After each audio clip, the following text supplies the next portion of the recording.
प्रेम के बोल। एक गांव में एक मजदूर रहा करता था। हरिराम था। उसके परिवार में कोई नहीं था। दिन भर अकेला मेहनत में लगा रहता था। दिल का बहुत ही दयालु और कर्मों का भी बहुत अच्छा था। मजदूर था, इसीलिए उसे उसका भोजन मजदूरी के बाद ही मिलता था। आगे पीछे कोई न था, इसीलिए वह इस आजीविका से संतुष्ट था। एक बार उसे एक छोटा सा बछड़ा मिल गया। उसने खुशी से उसे पाल लिया। उसने सोचा आज तक तो वह अकेला था, अब वह इस बछड़े को अपने बेटे के जैसा पालेगा। हरिराम का दिन उस बछड़े से ही शुरू होता और उसी पर ख़त्म होता। वह दिन रात उसकी सेवा करता और उसी से अपने मन की बात करता। कुछ समय बाद बछड़ा बैल बन गया। उसकी जो सेवा हरिराम ने की थी, उससे वह बहुत ही सुंदर और बलशाली बन गया था। गांव के सभी लोग हरिराम को बैल की बातें किया करते थे। किसानी के गांव में बैल की भरमार थी, पर हरिराम का बैल उन सबसे अलग था। दूर दूर से लोग उसे देखने आते थे। हर कोई हरिराम के बैल के बारे में बात कर रहा था। हरिराम भी अपने बैल से एक बेटे की तरह प्यार करता था। भले खुद भूखा सो जाए, लेकिन उसे हमेशा भरपेट खिलाता था। एक दिन हरिराम के स्वप्न में शिव नंदी का बैल आया। उसने उससे कहा कि हरिराम, तुम एक निस्वार्थ सेवक हो। तुमने खुद ही तकलीफ को छोड़कर अपने बैल की सेवा की है, इसीलिए मैं तुम्हें बैल को बोलने की शक्ति दे रहा हूँ। इतना सुनते ही हरिराम जाग गया और अपने बैल के पास गया। उसने बैल को सहलाया और मुस्कुराया कि भला एक बैल बोल कैसे सकता है। तभी अचानक आवाज़ आई, बाबा, आपने मेरा ध्यान एक पुत्र की तरह रखा है। मैं आपका आभारी हूँ और आपके लिए कुछ करना चाहता हूँ। यह सुनकर हरिराम घबरा गया। उसने खुद को संभाला और तुरंत ही बैल को गले लगाया। उसी समय से वह अपने बैल को नंदी कहकर पुकारने लगा। दिन भर काम करते आता और नंदी से बातें करना। गरीबी की मार बहुत थी। नंदी को हरिराम भरपेट देता था, लेकिन खुद भूखा सो जाता था। यह बात नंदी को अच्छी नहीं लगी। उसने हरिराम से कहा कि वह नगर के सेठ के पास जाए और शर्त रखे कि उसका बैल नंदी 100 गाड़ी खींच सकता है और शर्त के रूप में सेठ से 1000 मोहरे लेना है। हरिराम ने कहा, नंदी तू पागल हो गया है?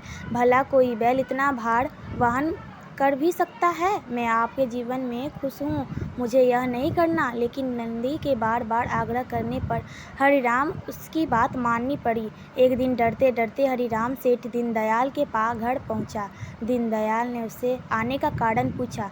तब हरिराम ने शर्त के बारे में कहा। सेठ जोर जोर से हंसने लगा। बोला, हरिराम, बैल के साथ रहकर क्या तुम्हारी पति भी बैल जैसी हो गई है? अगर शर्त हार गए तो 1000 मोहरे के लिए तुम्हें अपनी झोपड़ी तक बेचनी पड़ेगी। यह सुनकर हरिराम और अधिक डर गया, लेकिन मुंह से निकली बात पर मुकर भी नहीं सकता था। शर्त का दिन तय किया गया और सेठ दीनदयाल ने पूरे गांव में ढोल पिटवाया। इस प्रतियोगिता के बारे में गांव वालों को खबर दी गई और सभी लोग यह अद्भुत नज़ारा देखने बुलाया। सभी खबर के बाद हरिराम का मजाक उड़ाने लगे और कहने लगे कि यह शर्त हरिराम ही हारेगा। यह सब सुनकर हरिराम और अधिक डरने लगने लगा और उससे नंदी से घृणा होने लगी। वो उसे कौन से लगा बार बार उसे दोष देता और कहता कि कहाँ मैंने इस बैल को पाल लिया, मेरी अच्छी भली कट रही थी, इसके कारण सर से छत भी जाऊंगा और लोगों की थू थू होगी वो अलग। अब हरिराम को नंदी बिल्कुल भी रास नहीं आ रहा था। वह दिन आ गया था जिस दिन प्रतियोगिता होने वाली थी। 100 माल से भरी गाड़ी के आगे नंदी को जोता गया और गाड़ी पर खुद हरिराम बैठा। सभी गांव वाले यह नज़ारा देखकर हंस रहे थे और हरिराम को बुरा भला कह रहे थे।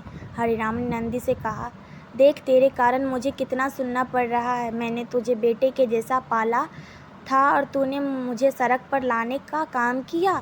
हरिराम के ऐसे घृणित शब्दों के कारण नंदी को गुस्सा आ गया और उसने ठान ली कि वह एक कदम भी आगे नहीं बढ़ाएगा और इस तरह हरिराम शर्त हार गया। सभी ने उसका मजाक उड़ाया और अपनी झोपड़ी सेठ को देनी पड़ी। अब हरिराम नंदी के साथ मंदिर के बाहर पड़ा हुआ था और नंदी के सामने रो रो कर उसे कोस रहा था। उसकी बातें सुनकर नंदी को सहा नहीं गया और उसने कहा, बाबा, हरिराम, यह सब तुम्हारे कारण हुआ।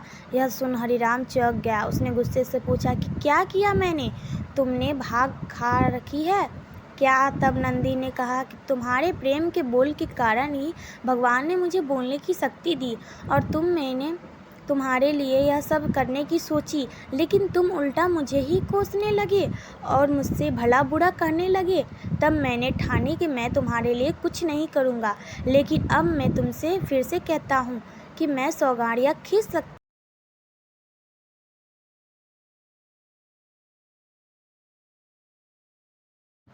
हरिराम वही करता है और फिर शर्त के अनुसार 100 गाड़ियाँ तैयार कर उस पर नंदी को जोता जाता है और फिर उसे पर हरिराम बैठता है और प्यार से सहलाते हुए उसे गाड़ियाँ खींचने कहता है। इस बार नंदी यह कर दिखाता है जिसे देखकर सब स्तंभ रह जाते हैं और हरिराम शर्त जीत जाता है। सेठ दीनदयाल उसे उसकी झोपड़ी और 1000 मुहरें देते हैं। अगर ये कहानी आपको थोड़ी सी भी पसंद आई हो तो प्लीज़ हमें कमेंट करके बताइए।